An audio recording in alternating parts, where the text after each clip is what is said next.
Alright, we just went to see A Nightmare on Elm Street, the remake. I'm Zach Roberts. I'm Clara.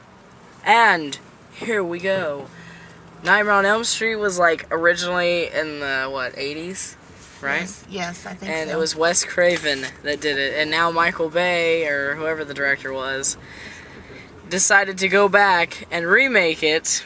And it was actually okay. It was actually kind of good. I mean, it wasn't terrible and it wasn't amazing, but for once I was actually jumping in the Freddy movie. And while it was a remake, it was like he made it his own. He didn't have Robert Englund, the original Freddy. He had a new Freddy who was really ugly, had terrible makeup, did not look the same at all, and I think that was terrible about it, but still a very good movie with... You wouldn't have even known it was a remake. If they had just called it Nightmare on Elm Street, you wouldn't have known it was a remake. Like, really. I would give it like an 8 out of 10, and I would say DVD. Because you don't really need to go see it in theater. But I mean, it was good enough that you could see it in theater, but I'm not going to tell you to see it in theater. Alright, Clara. Did you like whoever played Freddy? Jackie Earle Haley or something like that?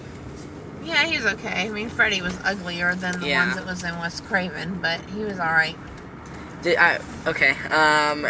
Do you think they should have just stuck with the original one? Yes. I don't have my questions, which is why I'm thinking, like, would you recommend it? Would you recommend it? Yes. To people that like scary movies, obviously. Well, yes. And do you think something like this could really happen? No. No. Obviously not. If you've ever seen the Nightmare on Elm Street movies, you know that nothing like this could ever happen. No. Ever. And what would you give it on a scale of 1 to 10? About a 7, 8. And would you classify it as rental, DVD own, theater view, or lost cause? Rental or theater.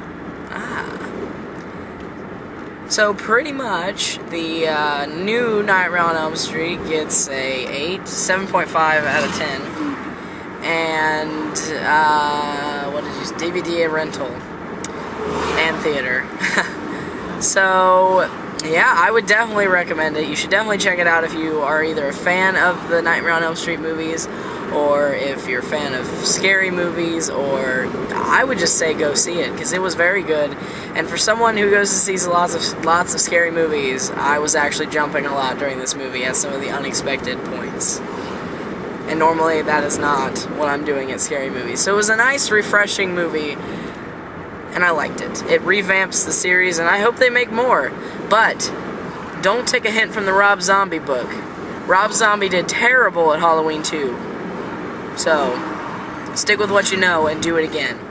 I'm Zach Roberts. I'm Clara. And we'll see you next time.